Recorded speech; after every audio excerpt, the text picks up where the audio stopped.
आज के इस एक्सप्लेनर में हम एक ऐसी कहानी पर चर्चा करने वाले हैं जिसमें एकदम जबरदस्त एक्शन है, देसी गांव का स्वैग है और हाँ, ढेर सारी कॉमेडी भी है।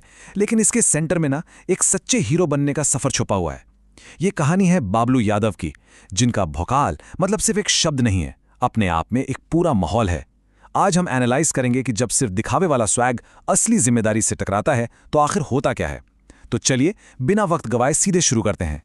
सोचिए जरा, यूपी के एक छोटे से गांव का सीन है। अचानक से एक मॉडिफाइड स्कॉर्पियो की बहुत तेज आवाज आती है। ठुम! आवाज इतनी तेज थी कि भाई खेलते हुए बच्चे रुक गए, कुत्तों ने भौंकना बंद कर दिया और भैंसें भी एकदम डर कर देखने लगी। तिवारी जी की चाय की टपरी पर, जो समझ लीजिए गांव का न्यूज सेंटर है, वहां सब एकदम अलर्ट हो जाते हैं। तिवारी जी धीरे से बोलते हैं, यादव जी आ रहे हैं। और फिर फुल वॉल्यूम भोजपुरी गानों के बीच बाबलू यादव की ग्रैंड एंट्री होती है। ये बेसिकली दिखाता है कि गांव वालों के बीच उनका किस लेवल का खौफ और रुतबा सेट था। तो पहले ये समझते हैं कि ये लोकल भौकाल आखिर चीज क्या है जिसकी हम इतनी बात कर रहे हैं। देखिए, भौकाल का मतलब सिर्फ गुस्सा दिखाना या ताकत का प्रदर्शन नहीं है। ये ना एक अलग ही लेवल का एटीट्यूड है। लोकल इन्फ्लुएंस, थोड़ा सा डर और एक ऐसी वाइब जिसे कोई इग्नोर नहीं कर सकता। बबलू यादव का भौकाल इस बात से ही पता चलता था कि वो रात में भी काले चश्मे पहनते थे। एकदम सिनेमैटिक हीरो वाली इमेज बना रखी थी उन्होंने। जब वो पूछते का हाल बा, तो पूरी भीड़ एक आवाज में बोलती, सब बढ़िया यादव जी। ये था उनका असली कल्चरल इन्फ्लुएंस। पर यहीं पर एक बहुत मजेदार कॉन्ट्रास्ट आता है। दोनों भाइयों के बीच का अंतर देखिए। एक तरफ बबलू का पूरा सिनेमैटिक ऑरा है, लोग उनकी स्कॉर्पियो से डरते हैं, उनकी इज्जत करते हैं। और दूसरी तरफ हैं उनके छोटे भाई गुड्डू। गुड्डू खुद को यूपी का टाइगर बोलते थे, पर रियलिटी बिल्कुल अलग थी। एक दिन उन्होंने थोड़ा भौकाल जमाने के लिए बाइक पर स्टंट मारने की कोशिश की, और पता है क्या हुआ? सीधे तिवारी जी के समोसे के ठेले में जा घुसे। धड़ाम! समोसे हवा में उड़ रहे हैं। पर इस बंदे का कॉन्फिडेंस देखिए। इस तबाही के बाद भी गुड्डू गर्व से खड़े होकर कहते हैं, स्टंट तो सक्सेसफुल रहा। ये चीज कहानी में कमाल का कॉमिक रिलीफ ऐड करती है।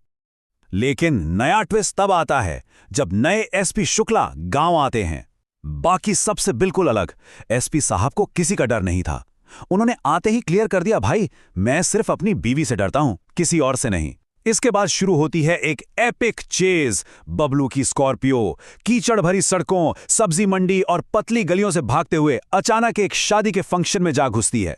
बाजे बंद, सब शांति से देख रहे हैं कि ये क्या हो गया। और इस पूरे केओस के बीच गुड्डू भागते भागते पनीर की एक प्लेट उठा के कहता है, चलो खाना तो मिल गया। मतलब लेवल देख रहे हैं आप उनकी कॉमेडी का। अब बढ़ते हैं आगे और समझते हैं कि बाबलू के स्वाग में आखिर बदलाव आया कैसे, क्योंकि यहां एंट्री होती है पिंकी की। चाय की तापड़ी पर जहां हर कोई हमेशा बबलू की हाँ में लाता था, वहां पिंकी ने बिल्कुल सीधे उनके मुंह पर कह दिया, तुम्हारा भौकाल सिर्फ इंस्टाग्राम रील तक ही है। और आगे कहा कि असली हीरो तो वो होते हैं जो गरीबों की मदद करते हैं। ये लिटरली इस कहानी का टर्निंग पॉइंट था। पूरा चाय स्टॉल एकदम शांत। बबलू ने अपना चश्मा उतारा, क्योंकि ये बात उन्हें बहुत गहरी चुभ गई थी। एक रियलिटी चेक था ये। उन्हें पहली बार लगा कि डर पैदा करना और सच में किसी के काम आना, इन दोनों बातों में जमीन आसमान का फर्क है। और तभी एकदम सही वक्त पर गांव में एक रियल प्रॉब्लम आती है। भैरव सिंह नाम का एक खतरनाक लोकल माफिया, जो बेचारे किसानों से पैसे वसूलने लगता है। पूरा गांव डर गया था। जब एक बुजुर्ग किसान ने आकर बाबलू से कहा कि हम अब और जिंदा नहीं रह सकते, तब बाबलू का असली खून खौल उठता है। बाबलू गुस्से में आकर ऐलान कर देते हैं, यूपी में भौकाल सिर्फ यादव का चलेगा। पर ध्यान देने वाली बात यह है कि इस बार ये किसी ईगो या दिखावे के लिए नहीं था, ये सिर्फ गांव वालों की रक्षा के लिए था। तो माफिया से लड़ने के लिए बबलू ने अपनी फौज तैयार की, जो कि ऐसी थी जिसके बारे में आपने सोचा भी नहीं होगा। बबलू को लगा था वो एक मजबूत गैंग बना रहे हैं, पर एक्चुअली में ये किसी कॉमेडी शो से कम नहीं था। इनकी सीक्रेट ट्रेनिंग ही देख लीजिए। कल्लू पहलवान ने वर्कआउट करते करते गलती से 2 कुर्सियां तोड़ दी। पप्पू डीजे हथियार की जगह क्या लाया? बड़े वाले स्पीकर्स। और सबसे बेस्ट तो अपना गुड्डू था। वो लिटरली मच्छरों से फाइट करके अपने मूव्स प्रैक्टिस कर रहा था।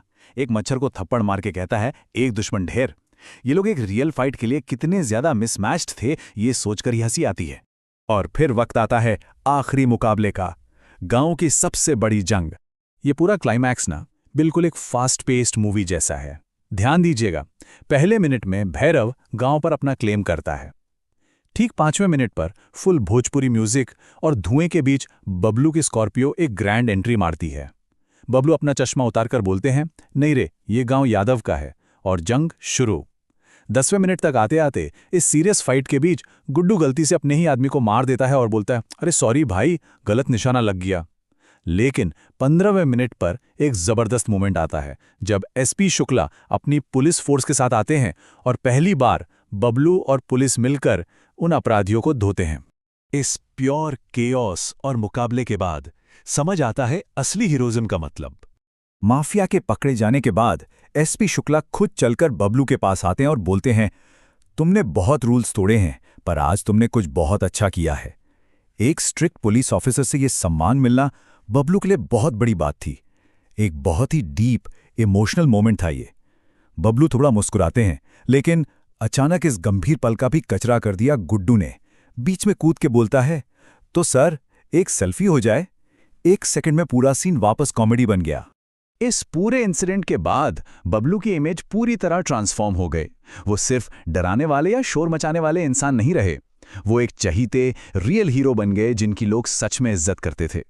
बच्चे उनका स्टाइल कॉपी करने लगे और चाय की टपरी पर अब उनके असली किस्से सुनाए जाने लगे।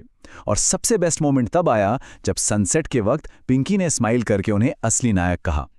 बबलू ने गर्व से चश्मा ठीक करते हुए कहा, भौकाल कभी खत्म नहीं होता। और हाँ, इससे पहले कि कहानी यहां खत्म हो, गुड्डू ने वापस अपनी बाइक एक सब्जी वाले के थैले में ठोक दी। Absolutely classic Guddu. तो दोस्तों, इस पूरे एक्सप्लेनर के बाद हम एक बहुत ही अहम सवाल पर आकर रुकते हैं। असली इन्फ्लुएंस आखिर आता कहां से है?